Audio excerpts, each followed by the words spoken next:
Salut à tous, j'ai vu que vous avez kiffé ma dernière vidéo, on va repartir sur le même style de vidéo, on va bien évidemment parler du Bitcoin, de l'Ethereum, et on ira faire un tour donc sur mon fameux achat sur le Core qui était vraiment la pépite de hier. Ça reste toujours une pépite, on est toujours au point d'achat, donc je trouve assez intéressant. On ira faire un tour sur un setup qu'on a eu sur le Floki. Je pense qu'on va essayer de zoomer un petit peu, je vais vous expliquer 2-3 choses théoriques dessus.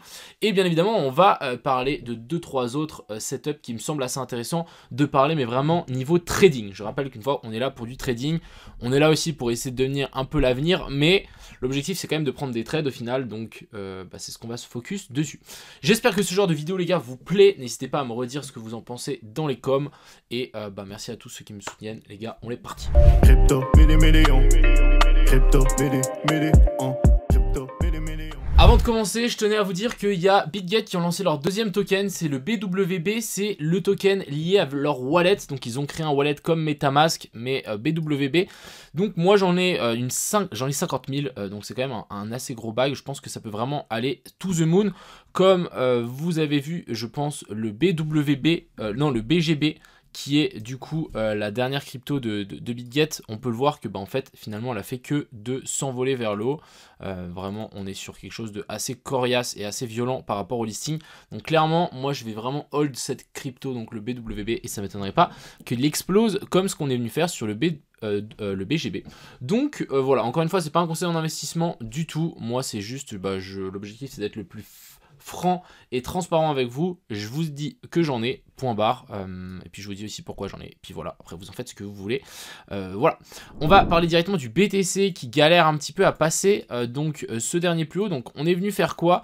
On est venu swept donc ce dernier plus haut. Ce qu'il faut savoir, c'est que en venant récupérer ça et pas le high, on est potentiellement toujours dans une gigantesque correction ici en A, B et puis C. Et ça, c'est quelque chose qu'on peut toujours faire. On peut toujours revenir récupérer la zone de fair value gap ici en daily pour ensuite vouloir repartir plus haut. Et ça, c'est intéressant, vu que ce plus haut là est intact.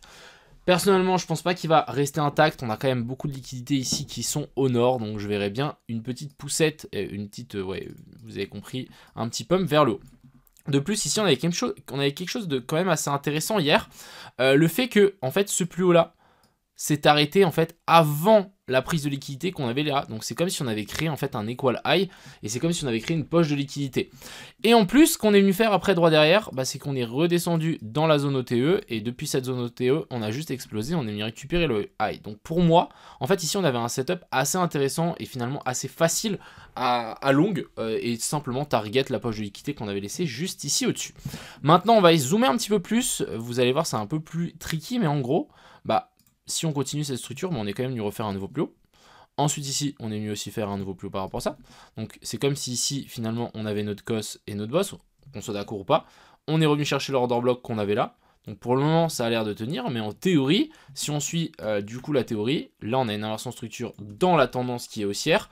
On devrait avoir un target au-dessus de ça et au-dessus du plus haut là, qui pour moi, on crée clairement une poche de liquidité ou un equal high. Donc ça ne m'étonnerait pas que le Bitcoin pousse un petit peu plus haut. À voir ce qu'on est en train de faire actuellement. On a eu des résultats, donc c'est un petit peu volatile, mais pas volatile pas énormément volatile plus que ça. Le seul bémol que je vois, c'est qu'on est venu récupérer la poche de liquidité qu'on avait là au-dessus et la zone de fair value gap. Donc il y a des chances qu'on crush un petit peu plus bas. Mais je me dis, je pense qu'on peut continuer à monter là-dessus. En tout cas, le Bitcoin ici là a l'air de bien tenir. Ouais, moi ce que j'aurais juste peur de voir, ce que je me dis qu'on peut voir, c'est avec ce qu'on a eu là, c'est de chuter, venir récupérer la poche qu'on a laissée là, et ensuite de vouloir repartir. C'est quelque chose qui est aussi assez faisable. Mais je pense sincèrement qu'on peut continuer à monter. Enfin bref, pour le moment on galère. Moi je trouve pas de trade ici dedans, donc je vais pas forcément prendre de trade ici là-dedans. Du côté de l'Ethereum, on est revenu chercher la zone des 0,108 de toute cette zone là. Donc là les gars, on est venu chercher une zone de rechargement de short, qui est la zone OTE qui est juste ici. C'est pas forcément la zone dans laquelle on a envie de long. En plus on a laissé des liquidités ici en dessous. Potentielle correction ici en A, B et puis C. Donc on peut vraiment rechuter un petit peu plus bas. Affaire à suivre, mais je n'essaierai pas forcément de long l'Ethereum ici. Après on n'a pas d'inversion de structure, on n'a rien, mais méfiance. Franchement, je suis pas un giga fan. Moi, encore une fois, pour ouvrir des longs, je voudrais bien attendre la zone des 3500 à 3400. Commençons par directement ce que vous voulez voir, c'est le corps. Donc j'ai ouvert une position, je vous l'avais partagé hier. J'ai décidé de la partager à tout le monde. Normalement je ne le partage pas, je partage uniquement dans Crypto Pro. Mais en gros ici on avait un magnifique retour dans cette zone là. J'ai décidé d'ouvrir un long. L'objectif ça va être de target la poche de liquidité qu'on a laissé au-dessus ici en equal high sur la zone des 2.9. Toujours en position, on va holder ça tranquillement. J'ai vu qu'il y avait des autres abonnés qui avaient pris des grosses positions. Donc encore une fois, faites attention, soyez assez large. Mais à mon avis, si ça passe, ça peut être vraiment Gucci. On a le Casper qui a été demandé. Alors, il n'y a pas grand-chose à dire. Le fait qu'on est venu récupérer donc ces lots, pourquoi pas. Ça peut être assez intéressant. Vous voyez qu'on avait une petite poche de liquidité qu'on avait laissée juste ici en dessous. Pour moi, on est vraiment sur une grosse zone de support qui est toute cette zone-là. Donc...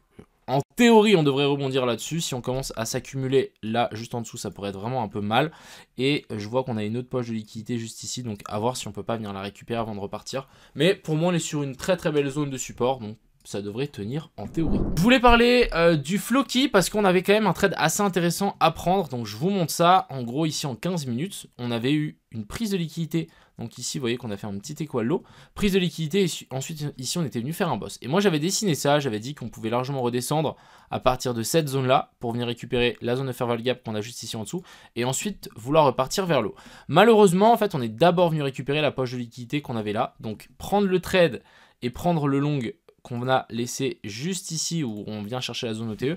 Pour moi, ça peut se tenter, mais c'est quand même vraiment risqué parce qu'on n'est pas dans la zone OTE et on est potentiellement ici en train de faire donc une correction du coup en A, B et puis C. Donc le mieux ici serait été que, je vais juste replay, je vais vous montrer, mais le mieux serait été qu'une fois qu'on soit là, bah en fait le cours redescende, chercher cette zone de fair value gap. Là on aurait pu ouvrir un trade en longue sur ce point, donc le point haut de la zone de fair value gap, stop loss sous ce dernier plus bas, TP sur la poche de liquidité qu'on avait laissé au-dessus. Et ça nous aurait donné un trade, je pense, de 2R, quelque chose comme ça. Donc ça pourrait être super intéressant.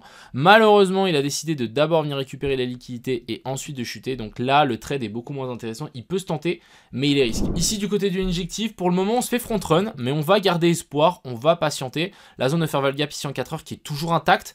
On ne veut pas redescendre plus bas. On laisse encore une fois des equal low sur ces zones ici.